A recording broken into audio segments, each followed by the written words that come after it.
I work on gender and sexuality in Roman epic poetry.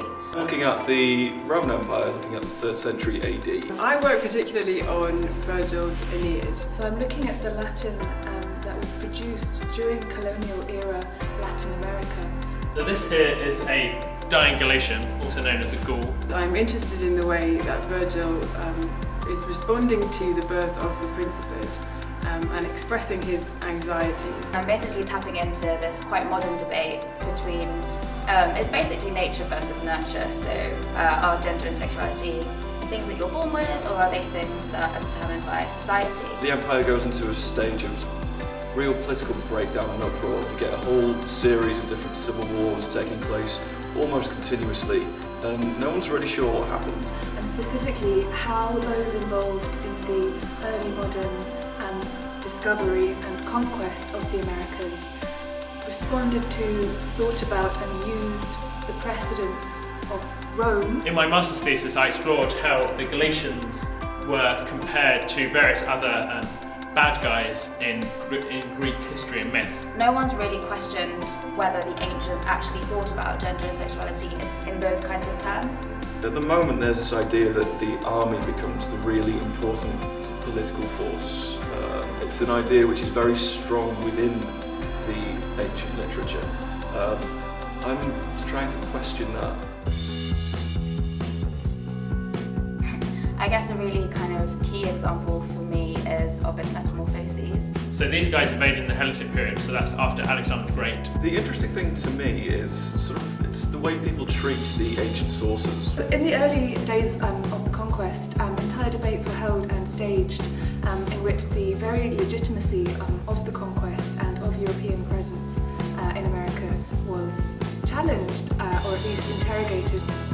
He has one character in particular who's fallen in love with her father, lament the fact that she wasn't born in a society where it's like normal or even kind of valorized for sons and mothers or daughters and fathers to marry each other. I looked at how they were compared and equated with the Persians in the 5th century who invaded Greece and left a lasting impression. Roman parallels and precedents were brought in on both sides of this debate. So I'm mainly looking at literary sources, and people take them sort of as very straightforward, very similar to modern historical accounts.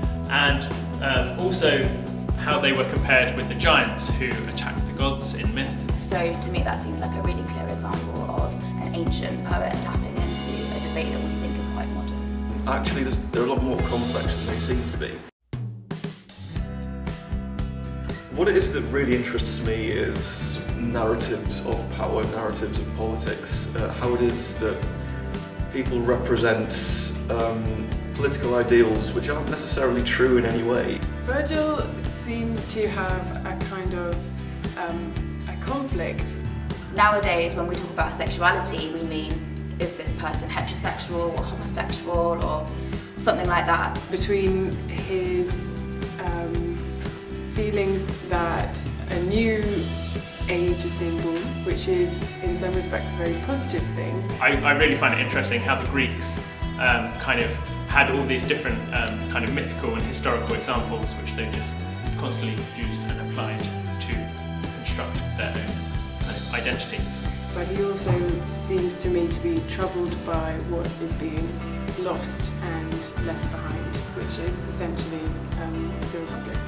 By studying classics you realise that that is a very modern term and that it's not fair at all to just kind of expect those sorts of labels and the characteristics that come with it to apply to an ancient person. In many ways, sort of looking at it in the ancient world, it becomes easier to see the same patterns of ideology and rhetoric continuing right through from the Roman Empire even to the modern day.